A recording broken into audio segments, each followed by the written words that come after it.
Là, c'est toi le docteur.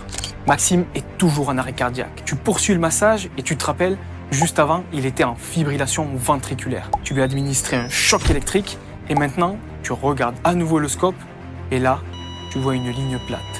Dis-moi, quel traitement faut-il administrer en urgence? Réponse A, un nouveau choc électrique. Réponse B, de l'adrénaline. Réponse C, du bicarbonate. Et enfin, réponse D, de l'amiodarone. T'as 5 secondes pour répondre.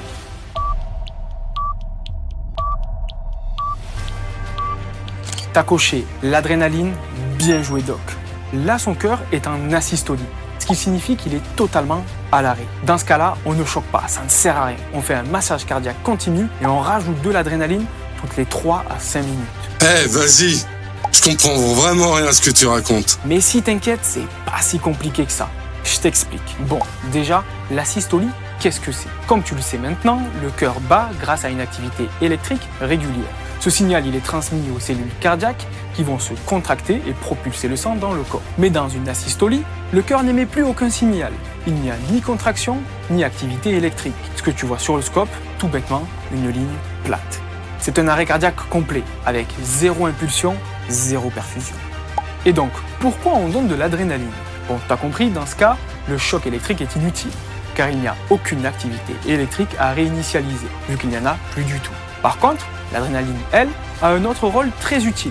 Elle va resserrer les vaisseaux sanguins pour augmenter la pression dans le sang. Elle va donc améliorer la perfusion des organes vitaux, qui sont le cœur et le cerveau, et leur permettre donc d'être oxygénés.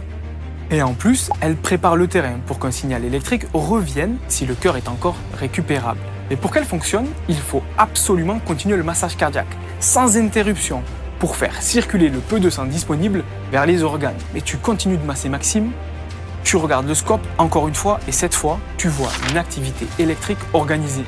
Sauf que quand tu prends le pouls, rien, pas de pouls. Il n'y a aucune contraction palpable. Encore un autre problème. Quel traitement proposes-tu? Dis-moi si pour toi Maxime est toujours en arrêt cardiaque ou pas. Réponds en commentaire. Et tu l'as compris, je te donne la réponse dans la partie 3 dès demain. À très vite. Bye.